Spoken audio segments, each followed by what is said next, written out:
자, 기억 속에 들고 앞에 부분 다시 한번 간단하게 봐보면요. 지금 무슨 전쟁 중? 6.25 전쟁 중이었죠. 그래서 피란민들이 이제 북에서 남쪽으로 이제 전쟁을 피해서 쭉 가고 있는 상황이었고요. 지금의 이제 공간은 망경강 다리가 있는 이쪽이라고 생각하시면 됩니다. 그래서 우리 나가 이렇게 등장을 하게 되겠고요. 나의 집에 누가 오게 돼요? 명선이가 오게 됩니다. 처음에 엄마는 얘 명선이 받아줘 안 받아줘? 안 받아줘요. 이 명선이가 금반지를 줘가지고 같이 이제 살게 됩니다. 근데 명선이를 부려먹이려고 했는데 명선이가 부려먹어줘? 아주 곱상하고 좀 너무 뻔뻔한 애여서 밥만 축내고 잘 안 되는 것 같아.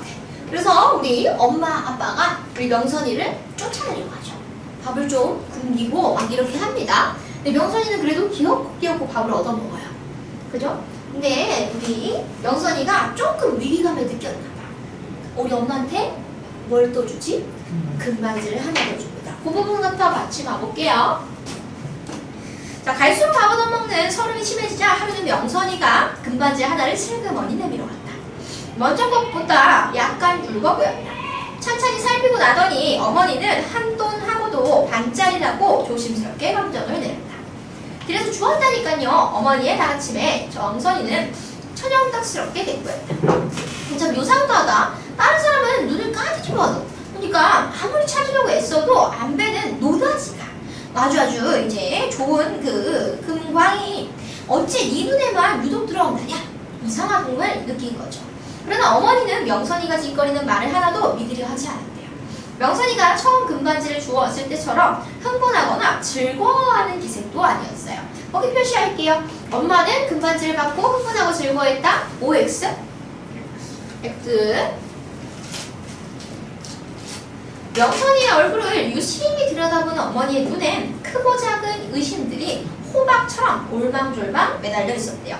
자, 호박처럼 매달려 있었다 거기 표시해 볼게요. 호박이 매달려 있는 게 진짜? 아니죠? 뭐가? 뭐가요? 뭐가 매달려 있어? 뭐가 매달려 있냐고요? 호박이 말하는 건 뭐야 그럼? 의심? 아니, 그죠, 맞죠? 의심입니다. 호박의 원관념은 뭐다? 의심이에요, 의심. 호박이 원래 나타내고자 하는 거는. 그래서 의심이 이제 많이 가득가득 들어있는 거를 호박의 빗대에서 표현해주고 있는 겁니다. 그날 밤에 아버지는 명선이를 안밤에 불러 아랫목에 앉혀놓고 밤늦도록 타일러도 보고 으름장도 나갔대요. 왜 그런 거야? 나가라고? 나가라고? 아니 어디서 나있냐고? 금반지의 출처를 알아내서 모두 다 차지하려고 물어볼 거예요. 하지만 명선이의 대답은 한결같았다. 거짓말이 아니라고요. 참말이라고요. 길에서 놀다가 너희놈 받은 대로 말하지 못할까? 아버지의 호통소리에 명선이는 비죽비죽 울기 시작했다. 우는 명선이를 아버지는 또 부드러운 말로 달래기 시작했다. 왜? 알아내야 되니까. 말은 안 했어도 너를 친자식 진배 없이 다른 것 없이 생각해왔다. 너같이 어린 것이 그런 물건, 그 금반지를 갖고 있으면 덜 좋은 법이다. 이 아저씨가 잘 맡아놨다가 훗날에 크면 줄 테니까 어디다 숨겼는지 바른 대로 좋은 대로 말해라 라고 얘기를 해주죠. 그래서 겉으로는 지금 명선이를 위하는 척 하지만 명선이를 위하는 거야 위하지 않는 거야? 않는 거죠. 그래서 아버지 같은 경우에는 어떤 모습을 가지고 있다? 이중적인 모습을 가지고 있습니다. 겉으로 봤을 때는 어때? 겉으로 봤을 때는 우리 명선이를 위하는 것처럼 보이지만 위하지 않는 모습이고요. 그리고 어떤 모습? 탐욕적인 그런 모습들이 잘 드러난다고 생각해 주시면 돼요. 괜찮으실까요? 자, 아무리 달래고 타일러도 소용이 없자 아버지는 마침내 화를 버럭 내면서 명선이의 몸뚱이를 뒤지려 했어요. 탐욕적인 모습이 극에 달하죠. 아버지 손이 옷에 닿기 전에 명선이는 미꾸라지같이 안방을 빠져나가서 자취를 감춰버렸어요. 그리고 그날 밤 끝내 우리 집에 돌아오지 않았습니다. 틀림없다. 몇 개나 되는지는 몰라도 더 있을 게다. 어디다 감췄는지 네가 살살 알아봐라. 혼자서 어딜 가거든 눈치 안 채게 따라가봐라. 입맛을 쩍쩍 따시던 아버지는 나한테 이렇게 분부했다. 그러니까 내가 무슨 역할을 하게 된 거야? 스파이 역할을 하게 된 거예요. 그래서 명선이랑 놀면서 그 금반지의 출처, 어디에 있는지를 찾게 되는 거라고 볼 수 있겠죠. 옷 속에다 누볐는지도 모릅니다. 그러니까 옷 속에 우리 누비다라고 하는 건 뭔지 아세요? 숨기는 건 아니고 누빔이라고 하면 누빔 보시면 이렇게 누더기처럼 붙여 있는 거 있죠. 그래서 여기에다가 이렇게 뭔가 꼬매서 여기 감춰놨겠다라고 생각을 하는 거죠. 어머니가 옆에서 거들었어요. 어머니 역시 아버지 못지않게 아쉬운 표정이었어요. 그냥 금반지 못 얻었어요. 아버지의 이마에서는 땀방울이 찌걱찌걱 배어나오고 있었습니다. 아버지는 벌겋게 충혈된 눈을 등장 불빛에 번들번들 빛내면서 숨을 씩씩거렸어요. 꼭 무슨 일을 저지르고야 말 것만 같은 모습이었습니다. 자, 이런 것들을 우리는 뭐라고 하냐면요, 간접제시라고 얘기를 합니다. 간접제시 표시해 줄게요. 자, 간접제시라고 하는 건 뭐냐면 등장인물의 대사나 행동을 통해서 등장인물의 심리나 성격을 보여주는 부분이거든요. 그러니까 요거에 반대되는 건 뭐냐면 직접제시예요. 직접제시는 뭐야? 서술자가 그냥 이야기하는 거야. 얘 타목적이야. 얘 지금 이거 탐하고 있어. 이런 심리나 이런 것들을 직접 제시하는 건데 얘는 간접적으로 제시하는 거야. 뭘? 아버지의 탐욕적인 모습을 간접적으로 제시한다고 생각하시면 됩니다. 그래서 땀방울이 막 찌국찌국 배어 나오고 숨 씩씩거리고 막 좀 이상해. 자, 그 이튿날 점심 무렵부터 명선이에 대한 소문이 마을에 파다하게 퍼졌대요. 어때? 소문이 막 퍼졌어. 무슨 소문이겠어? 금반지를 제가 갖고 있다 하겠지? 난리통에 혈혈단신 동그라미 칩시다.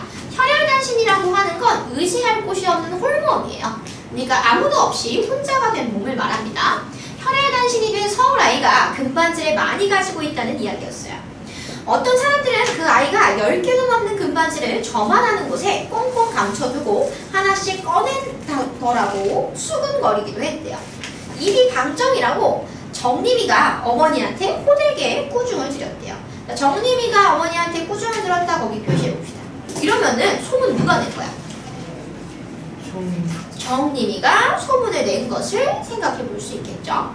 어머니 지시에 따라 누나와 나는 돌아오지 않은 명선이를 찾아서 마을 안팎을 온통 헤매고 다녔어요. 낮더위가 한풀 꺾이고 낮더위인 걸 보니까 계절이 언제야? 네? 낮더위가 한풀 꺾였대. 낮더위인 걸 보니까 가을. 낮에 더워. 근데 한 거 꺾었다는 거는 가을 아니에요? 밤에는 그래도 옛날에는 시원했어. 아, 요즘은 밤에도 덥죠? 옛날엔 밤엔 시원했어. 낮더위 한풀 꺾였다 거기 표시해주고 계절이 언제야? 여름이라고 적어줍시다. 낮더위가 한풀 꺾이고 어둠반이 켜켜이 내려앉을 무렵. 그럼 시간은 언제? 저녁쯤입니다. 저녁쯤. 여름의 그 저녁쯤 명선이는 당산나무라고 있거든요. 옛날에는 그런 수호신 같은 나무들이 있었어. 당산 숲속에서 발견되었습니다. 우리가 그 애를 찾아낸 것이 아니라 그 애가 돼지 멱다는 소리로 아주 이제 시끄러운 소리로 한바탕 비명을 질러서 사람들을 불러모은 결과였대요. 이 나무 저 나무 올마다니는 매미처럼 당산 숲속을 팔보로 여러 방면으로 헤집고 다니며 거듭거듭 내지르는 비명소리를 듣고서 맨 처음 달려간 사람들 축에 아버지도 끼어 있었대요. 명선이가 매미처럼 어땠어? 아주 나무나무 옮겨 다니면서 붙어 있었던 거야. 너구 놈들이 누군지 내가 다 안다. 어디 사는 놈인지 내가 다 받았으니 날만 샜다 하면 물꼬를 낼 것이다. 죽인다라는 뜻이래요. 헤드캐드 이제 살짝 뒷모습을 보이며 당산 골짜기 어둠 속으로 꽁지가 빠지게 달아나는 남자들을 향해서 아버지는 길길이 뛰며 입에 거품을 물었대요. 그러니까 어때? 아버지가 우리 명선이를 구해주려고 하는 거야. 근데 진짜 구해주는 거야? 아니지. 금반지가 내 거니까. 남한테 뺏기면 안 되니까 지금 화를 내고 있는 모습입니다. 그리고 이렇게 빠지게 달아나는 남자들 같은 경우에는 우리 명선이를 뭔가 위협하려고 했던 사람들이라고 볼 수 있겠죠? 그래서 우리 가족들뿐만 아니라 이 동네 사람들 다 어때? 탐욕적인 모습, 비정한 모습들을 생각해 볼 수 있습니다. 아가, 이제 아무 거기 없냐 없다. 어서 내려오라 어서. 한 걸음 뒤늦어 득달같이 늦지 않게 달려온 어머니가 소나무 위를 까마득히 올려다보며 한껏 보드라운 말씨로 달렸어요. 소나무 둥치에 딱정벌레처럼 달라붙어서 꼼짝도 않은 하얀 구름둥이가 보였습니다. 어때? 놀랍게도 명선이는 시원스러운 알몸뚱이로 있었어요. 어느 겨울에 어떻게 거기까지 기어 올라갔는지 명선이는 까마득한 높이에 매달려 홀랑 벌거벗은 채 흐느끼고 있었대요. 불쌍하지 않나요? 탐욕 때문에 지금 상처를 입은 모습이에요. 아무리 내려오라고 타일러도 반응이 없자 아버지가 팔소매를 걷어붙이고 올라가 위험을 무릅쓰고 고개라도 하듯이 그 애를 등에 업고 내려갑니다. 오메 자가 개집애 아니여? 라고 얘기를 합니다. 지집애 동그라미 칩시다. 어때요? 이 명선이가 여자라고 하는 것이 밝혀지는 그 극적인 부분이라고 볼 수 있습니다. 근데 지금 보시면은 뭐 사용하고 있냐면요. 전체적으로 계속 사투리를 사용해주고 있어요. 이 사투리를 사용해주면요. 사실감이 높아집니다. 그리고 현장감이 높아지는 이런 역할이 있다라고 생각하시면 돼요. 사실감과 현장감이 높아진다. 그냥 우리가 다 우리 그거 쓰지는 않잖아요. 우리 전국 다 표준어 쓰지는 않죠. 그러니까 오히려 이런 것들이 현실적이다라고 볼 수 있겠고요. 비속어 사용하는 것도 동일한 맥락이라고 생각하시면 돼요. 사실감과 현장감 높여주는 것.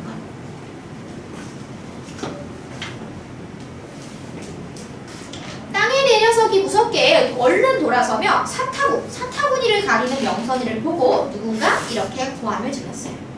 나 또한 초저녁 어스름 속에 얼핏 스쳐 지나가는 눈길만으로도 그애한테는 고추가 없다는 사실을 넉넉히 알아차릴 수 있었다고 합니다. 그런데 말이네 머슴인 줄 알았더니 이제 보니 지지배구만. 참말로 재변이야 재변. 아주 재앙이다 뭐 이런 뜻입니다. 모여서 있던 마을 사람들이 저마다 탄성을 지르며 혀를 찼어요. 어머니가 잽싸게 치마폭으로 명선이의 알몸을 감췄습니다. 모닥불이라도 뒤집어 쓴 것 같이 공연히 얼굴이 화끈거려서 나는 차마 명선이를 바로 볼 수가 없었대요. 자, 나는 얼굴이 왜 화끈거렸을까? 얼굴이 왜 화끈거렸어? 남자인 줄 알았는데 여자였어? 그죠? 근데 명선이 알몸을 봤잖아. 부끄러운 거라고 볼 수 있습니다. 그래서 부끄러워서 라고 생각하시면 되겠고요. 플러스로 요 나의 성격을 볼 수 있어요.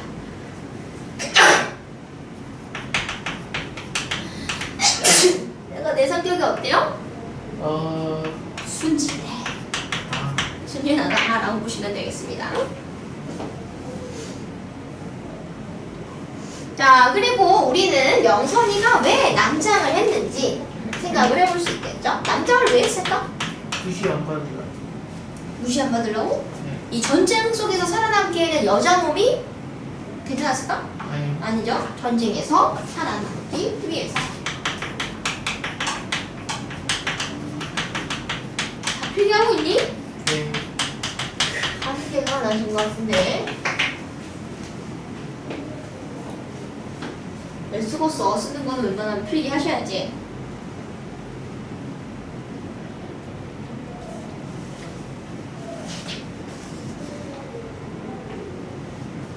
요것이 개패같이 달린 것이 무엇이야? 자, 개패의 동그라미 칩시다. 자, 개패라고 하는 거는요, 뭐 이름표 정도로 생각하시면 됩니다. 뭔가 신분을 알려주는 건데요. 여기에서 이제 개패의 의미와 역할을 우리가 알 수 있습니다. 이 개패는 명선이의 신분을 밝혀주는 역할을 하고요.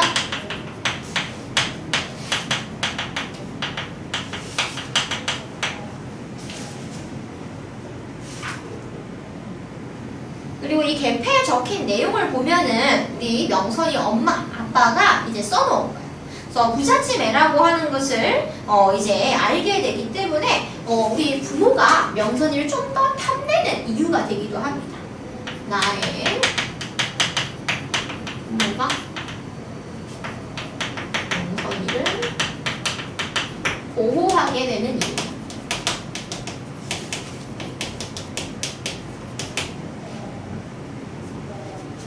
그리고 이걸 통해서 우리 나의 부모의 이런 탐욕스러운 모습,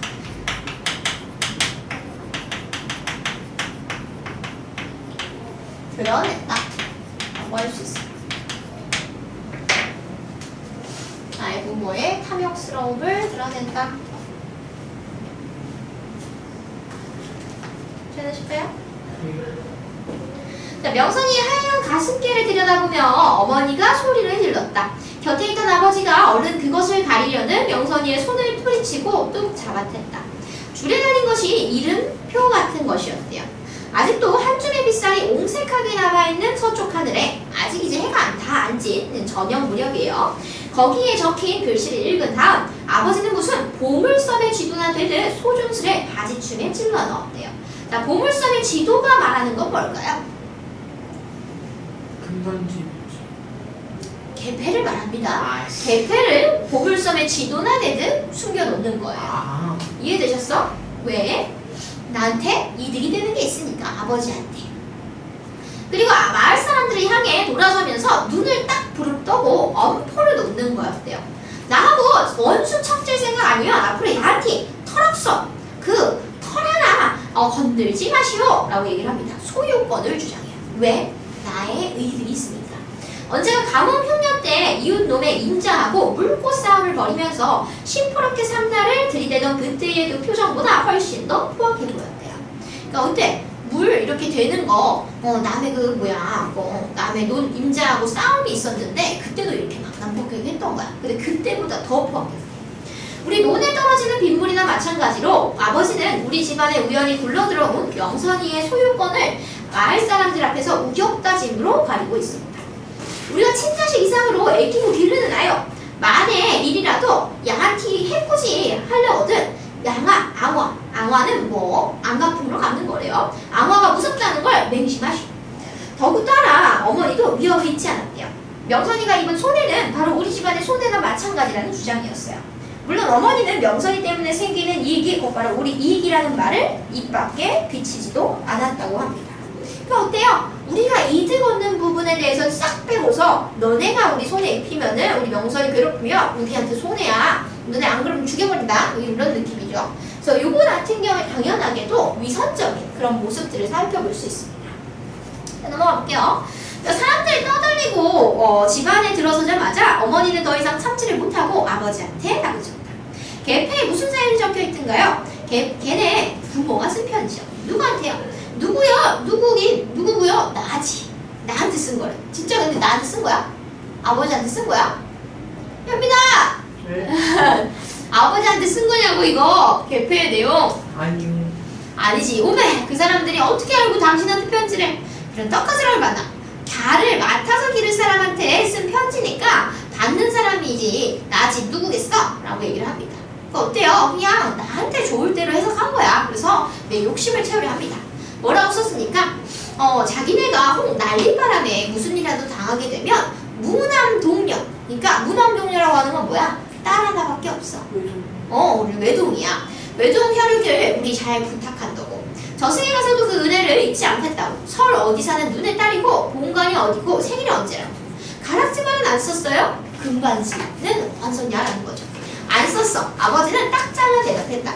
그러나 다음 순간 아버지는 득이 연한 아주 못줄에 있는 미소와 함께 어머니한테 나직이 속삭이고 있었대요. 금가락지 말은 없어도 저 먹을 건 다소 딸려놨다고 써있어. 사연이 복잡한 부잣집인 것만은 틀림이 없다. 그러니까 이걸 보고서 어때요? 우리 명선이를 데리고 와야겠다라고 생각을 했다고 생각하시면 되겠죠. 표정봅니다. 자, 명선이를 달아나지 못하게 감시하는 새로운 임무가 나한테 주어졌습니다. 이제는 얘를 뺏기면 안 되잖아요. 달아나지 못하게도 이제 막는 거예요. 우리 식구 모두는 상전 모시듯이. 상전은 뭐야? 윗사람 모시는 거예요. 윗사람 모시듯이 명선이에게 한결같이 친절했대요. 왜 친절했을까? 왜 친절했냐고요? 그래야지 가락지를. 그죠. 금반지를 얻기 위해서. 동네 사람 어느 누구도 감히 넘볼 마음을 못 먹도록 뚝심 좋은 아버지는 그 애의 주위에 2중 3중으로 보호의 울타리를 쳐놓고 언제나 안심하지 못했대요. 나는 그 애의 그림자 노릇을 착식했다고 합니다. 그림자 노릇이라고 하는 게 뭐야? 스파이, 감시하는 역할을 말합니다. 그러나 금반지를 어디다 감춰줬는지 그것만은 차마 묻지를 못했대요. 시간이 흐를수록 그 애는 내 사투리를 닮아가고 나는 반대로 그 애의 서울말을 어색하게 흉내내기 시작했다고 합니다. 어때? 둘이 친해지게 문제가 생겼죠. 자, 항상 우리 스파이 심어놓으면은 걔네들이 사랑에 빠지더라, 그죠? 그것처럼 우리 나랑 명선이도 점점 친해지기 시작합니다. 타고난 본내의 여자 모양을 되찾은 후에도 명선이는 갈 데 없는 머슴이었대요. 그러니까 여자 차림새로 다니긴 했는데 성격이 어때? 완전 사내대장부야. 하는 짓거리마다 시골 아이들 뺨치는 개구쟁이였고 토박이의 텃세를 계집애라는 이유로 쉽사리 물리칠 수 있게 되면서부터 온갖 망나니 짓에 오히려 우리의 앞장을 서보냈대요. 다람쥐처럼 나무도 뽀로로 잘 타고 둔벙이 뭐야? 웅덩이입니다. 웅덩이에서는 물오리나 다름없이 헤엄도 잘 쳤어요. 순놈 날개에 노랗게 호박가루를 칠해서 암놈으로 위장하여 말잠자리를 우리보다 솜씨 있게 낚는가 하면 남의 집 울타리에 달린 호박에 말뚝도 박고 여름밤에 이제 개똥이 벌레를 여러 마리 종이봉지 안에 가둬서 어른이 담뱃불 흔드는 신용을 하면서 다가와 술래를 따돌리는 재간도 부릴 줄 아네. 그 어때? 성격이 좀 짓궂어. 장난도 잘 쳐. 라고 생각하시면 됩니다. 자, 인공 치알. 인공 동그라미 칩시다. 인공이 뭐냐? 인민공화국이에요. 인민공화국. 인민공화국 치하에 학교가 쉬는 동안을 우리는 마냥 키드득거리며 떼뭉쳐 어울려 다녔다고 합니다. 이런 인공도 시대적 배경을 알려주는 거라고 볼 수 있겠죠. 심심할 때마다 명선이는 나를 끌고 허리가 끊어진 만경강다리로 놀러가곤 했대요. 자, 허리가 끊어진 만경강다리 거기 표시해 봅시다. 요 만경강다리 같은 경우에는 이런 전쟁의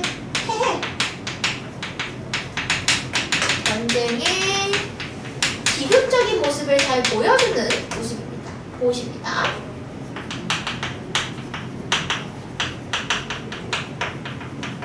왜냐면 다리가 끊어졌잖아. 장전의 전쟁에 피해를 겪었다고 볼 수 있겠죠? 썼어? 어딘지 모르지? 현민아! 네? 어딘지 봤어? 뭘요? 너 일어서서 들으라는다 이러면? 어딘지 봤어? 어디야? 만경강다리 어딨어? 만경강다리요? 허리가 끊어진 만경강다리에 표시하시고 내가 여기 전쟁의 비극성을 잘 보여주는 공간이라고 썼잖아. 써라 그랬잖아. 아 그래요? 아 그래요가 아니라 이 사람이 비극성을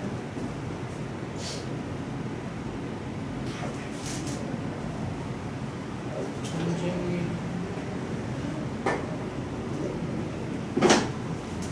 집중하세요 집중.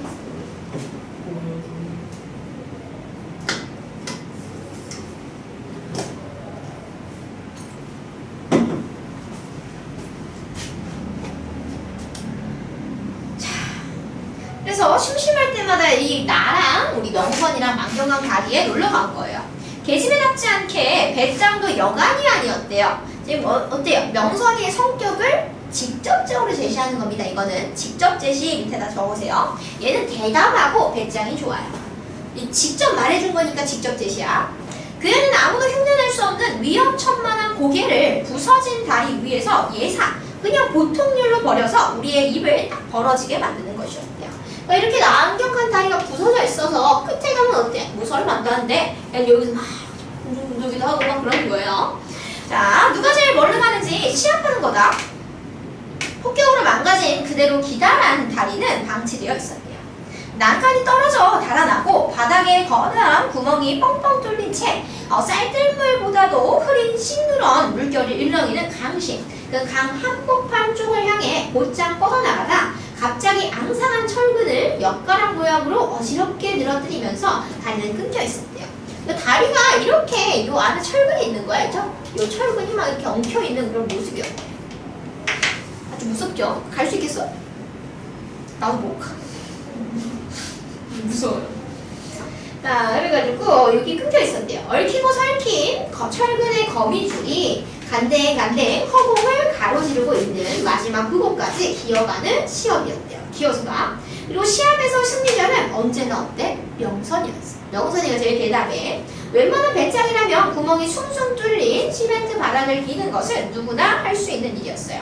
하지만 시멘트가 끝나면서 강바닥이 까마득한 간격을 두고 저 아래에서 빙글빙글 매물 도는 철골 근처에 다다르면 누구나 오금이 굳고 그 그 무릎 뒤쪽이 굽고 팔이 떨려서 한 발도 더는 나갈 수가 없었어요. 너무너무 무서워요. 근데 오로지 명선이 혼자만이 얼키설키 허공을 건너지는 엿가락 같은 그 철근에 미끄럽게 매달려서 세차게 불어대는 강바람에 누나한테 얻어맞은 그 치매자랑 펄렁거려서 뭐를 해가지고 저기에 거기서 낄낄거렸대. 그렇게 낄낄거리며 우리들 머스매의 용기 없음을 놀릴 때 그의 몸뚱이는 마치 너를 뛰는 듯이 아주 위아래로 훌쩍훌쩍 까불거리면서 구부러진 철근의 탄력에 한바탕씩 놀아나고 있었다고 합니다. 간단하게 보면은 그 망경한 다리 요 철근 이렇게 있는 모습에서 막 놀고 있는 그런 모습이라고 보시면 됩니다. 어느 날 동그라미 칩시다. 어느 날 이 부분에서 뭐가 돼? 사건이 전환됩니다. 사건의 전환이 나타나는 부분이에요. 어느 날 나는 명선이하고 단둘이서만 다리에 간 일이 있었대요. 그때도 그 애는 나한테 시합을 걸어왔어요. 나는 남자로서의 위신을 걸고 명선이의 비아냥거림 앞에서 최선의 노력을 다 해봤는데 결국 강바닥에 깔린 뽕나무밭이 갑자기 거대한 팽이가 되어 어찌러찌 맴도는 걸 보고서 뒤로 물러서지 않을 수 없었대요. 막 어지러워지하는 걸 이렇게 표현한 거예요. 이제 명선이한테서 겁쟁이라고 꼼짝없이 수모를 당할 차례였대요. 야, 저기 무슨 꽃이지? 그런데 그 애는 놀림 대신 갑자기 똥단지 같은 소리를 질렀다고 합니다. 말 타듯이 철근 뭉치에 올라앉아서 그 애가 손가락으로 가리키는 곳을 내려다봤어요. 거대한 교각, 바로 이 무너져 내리다만 콘크리트 더미에 이전에 보이지 않던 꽃송이 하나가 피어 있었대요. 자, 이 꽃송이 동그라미 칩시다. 이 꽃송이 같은 경우에는 지금 어디에 피어 있는 거야? 콘크리트 더미, 그 무너져 내리다만 콘크리트 더미 사이에서 핀 거라고 볼 수 있겠죠. 근데 여기에는 꽃이 피기가 어려운 상황이라고 볼 수 있습니다. 그래서 얘 같은 경우에는 그런 강인한 생명력을 가지고 있다라고 생각하시면 돼요. 강인한 생명력을 지닌 존재다.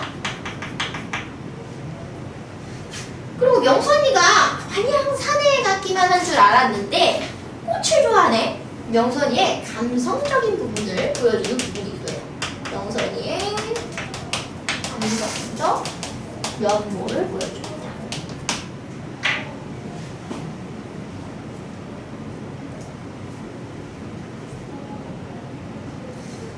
근데 이런 이 전쟁 속에서 강인한 생명력을 지닌 우리 인물이 하나 있죠. 누구지? 가야 생명력이요? 생명력을 지닌. 전투에서요? 전쟁 안에서, 전쟁 속에서, 요 안에서. 모르겠는데. 명선이잖아.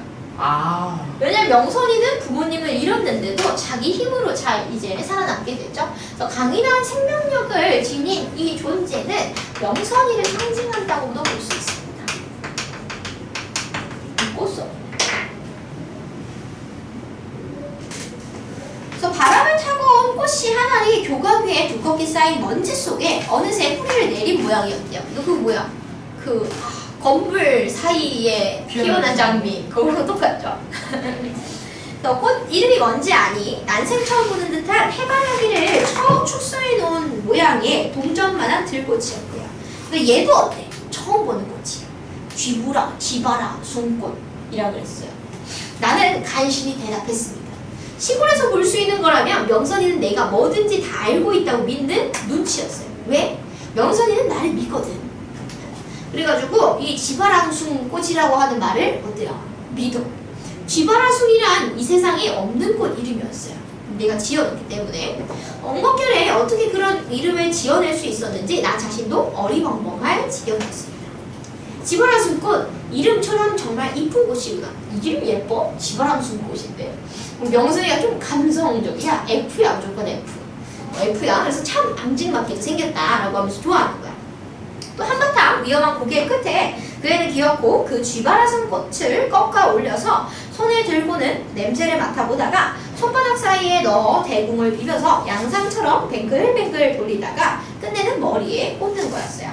다시 이쪽으로 건너오려는데 이때 바람이 휙 불어서 명선이의 치맛자락이 훌렁 들리면서 머리에서 어떻게 돼?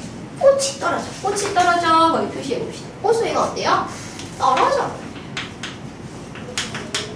근데 이 꽃은 누구를 상징한다고? 명선이를 상징한다고요. 그 꽃이 떨어지는 건 뭘 의미해? 명선이 떨어져. 그죠. 명선이의 죽음을 암시해주는 이런 복선이다 라고 생각하시면 됩니다. 좁으셔요. 명선이의 죽음을 암시한다. 나는 해바라기의 모양의 그 작고 노란 쥐브라 손꽃 한 송이가 바람에 날려 싱그러운 흙탕물이 도도히 흐르는 강심을 향해 바람기비처럼 맴돌며 떨어져 내리는 모양을 아찔한 현기증으로 지켜보고 있었습니다. 얼마 안 남았어요. 자, 우리가 명선이한테 순순히 얻어낸 금반지는 두 번째 것으로 마지막이었어요. 두 개 말고 더 줬어? 안 줬어? 안 줬어. 아버지와 어머니가 온갖 지혜를 짜내서 백방으로 온갖 수단으로 숨겨둔 장소를 알아내려 안간힘을 다해보았으나 금반지 근처에만 얘기가 닿아도 명선이는 입을 굳게 담은 채 침묵의 도리질로 완강히 버티곤 했어요. 왜냐, 이 금반지는 생존 수단인데 이거 다 줘버리면 어떡해? 안 되겠지? 그리고 나를 의심하고 있잖아. 이거 다 빼고 나 죽어버리면 어떡해? 그래서 걱정되는 거죠. 날이 가고 달이 갔어요. 그때 시간이 흘러갑니다. 어느덧 초가을로 접어드는 날씨였어요. 초가을 동그라미 칩시다. 시간이 그만큼 많이 흘렀어요. 남쪽에서 쳐 올라오는 국방군에 밀려서 인민군이 북쪽으로 쫓겨가기 시작한다는 소문이 돌았습니다. 그래서 남한군이 이제 북쪽으로 북진하면서요, 전쟁의 양상이 좀 달라지게 됩니다. 생각보다 전쟁이 일찍 끝나 남쪽으로 피난 갔던 명선의 숙부가 어느 날 불쑥 마을에 다시 나타날 경우를 생각하면서 어머니는 딱할 정도로 조바심을 치기 생각했대요. 자, 보시면은요, 명선이가 이렇게 남쪽으로 피난을 오고 있었죠. 근데 어때? 예민아, 남쪽으로 피난왔지? 네. 명선이의 숙부가 명선이 버리고 어디 갔어? 그럼? 북으로 갔겠어? 아니요. 남쪽으로 갔겠죠. 그러면 남쪽에 이제 얘네들이 우리 남한군이 치고 올라와. 그럼 여기 피난 갔던 애들도 다시 올라오게 되겠죠. 누가 치고 올라온 거야? 남한군이요. 아, 나만 북한군이야. 이렇게 있으면은 북쪽이 계속 내려오고 있어서 피난을 내려오는 모습이라고 볼 수 있잖아요. 근데 우리가 상황이 역전돼가지고 어떻게 됐다고? 남한군이 북쪽으로 치고 올라갔다고. 아. 이해되세요? 네. 그래가지고 여기 피난 갔었던 사람들이 돌아오면은 어때? 우리 명선이 숙부도 올라오면서 여기 망경동 다리 있는 데서 명선이 찾으러 올 수도 있잖아. 그럼 금반지는 어떻게 되는 거야? 뺄게요. 다 빼기지. 그래가지고 조바심이 나는 거예요. 자, 조바심 치기 생각했어요. 내가 벌써 귀등을 해줘서 어른들은 명선이가 숙부로부터 버림받은 게 아니라 스스로 도망쳤다는 사실을 이미 알고 있었어요. 왜? 죽임받지 않으려고 했었잖아. 그래서 버림받은 게 아니고 얘가 이제 도망갔다는 사실을 알게 되면은 그때 찾으러 올 거 아니야. 돈 얻어야 되니까.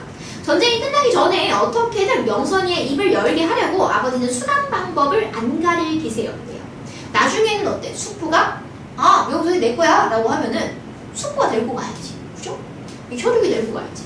자, 그날도 나는 명선이와 함께 부서진 다리에 가서 놀고 있었대요. 그날 동그라미 칩시다. 그날이 언제야? 그날이요? 명선이가 죽는 날입니다.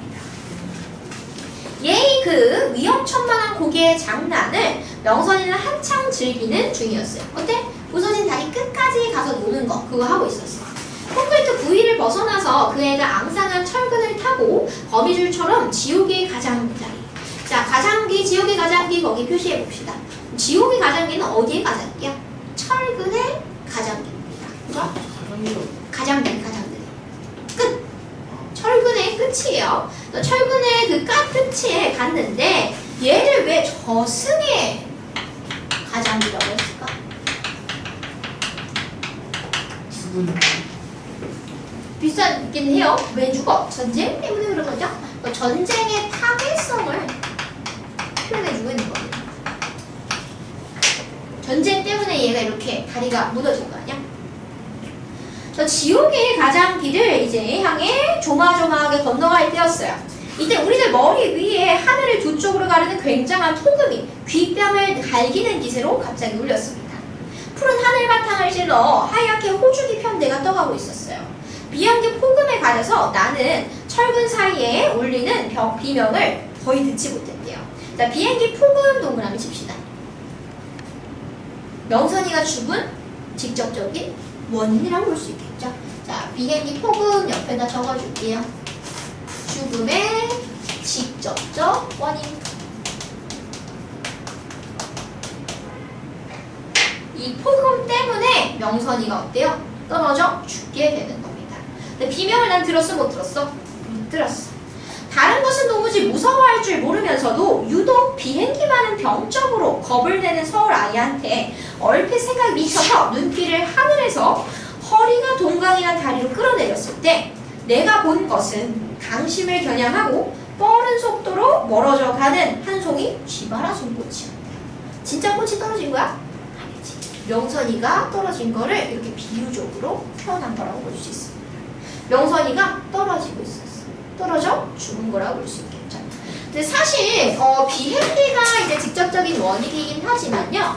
비행기 폭음을 명선이가 왜 무서워했어? 엄마한테 깔려가지고 우리 엄마가 명선이 위에서 죽어버렸잖아. 그래서 얘 간접적인 원인이라고 할 수 있는 거는 뭐예요? 전쟁. 전쟁이 이 이면적인 원인이라고 볼 수 있어요. 이해되실까요? 이 전쟁의 이런 아주 비극적인 그런 모습들에 대해서 이야기를 해주는 부분이라고 볼 수 있어요. 이면적, 근본적 원인이라고 표현할게요. 근본적 원인. 전쟁의 잔인함, 아니면은 어른들의 탐욕이라고도 할 수 있어요. 왜?